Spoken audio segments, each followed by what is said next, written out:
Sir நாங்கள் mesh item எல்லாமே manufacture பண்ணிகிட்ருக்கோம். SS wire mesh, spring steel wire mesh, high carbon ஸ்டீல்ன்ட்டு எல்லா இண்டஸ்ட்ரீஸ்க்கும் எல்லா இது கொடுத்துட்ருக்கோண்டு. சால்ட் இண்டஸ்ட்ரீஸு பார்த்தீங்கன்னா சைலன்சர், பிஹெச்எல் சப்கான்ட்ராக்ட்டு நிறையா மெஸ் பண்ணிகிட்ருக்குறோம்.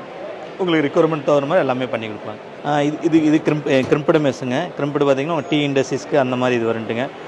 இது பார்த்திங்கன்னா பவர் பிளான்ட்டு அந்த மாதிரி மெஸ் யூஸ் பண்ணுறது. இது கேப் பார்த்திங்கன்னா 6 mm இருக்கும், 3 mm திக்னஸ் இருந்துட்டுங்க. அதே சேம் இந்த சைஸ் எடுத்திங்கன்னா 10 மெஸ்ஸு, ஃபவுண்ட்ரி, காஸ்டிங் அந்த மாதிரி இது யூஸ் பண்ணுறதுன்ட்டுங்க. இது சால்ட் இண்டஸ்ட்ரீஸ்க்கு யூஸ் பண்ணுறதுங்க. இது பார்த்திங்கன்னா 16 மெஸ்ஸு, 24 kg வித்து பார்த்திங்கன்னா 2 மீட்டர் வித்து வந்துட்டுங்க. உங்களுக்கு என்ன ஸ்பெசிஃபிகேஷன் அதுக்கு வந்து பண்ணி கொடுக்கலான்ட்டுங்க. அது மாதிரி இது 18 மெஸ்ஸு, 18/30 என்னண்டு. இதோட மெஸ் உங்களுக்கு எல்லா சைஸும் கிடச்சிருந்துட்டுங்க. 30/30 இது பிஸ்கட் கம்பெனி அந்த மாதிரி இது சப்ளை பண்ணிகிட்டு இருக்குன்ட்டுங்க. இது மோட்டருக்கு வர்ற இதுன்னு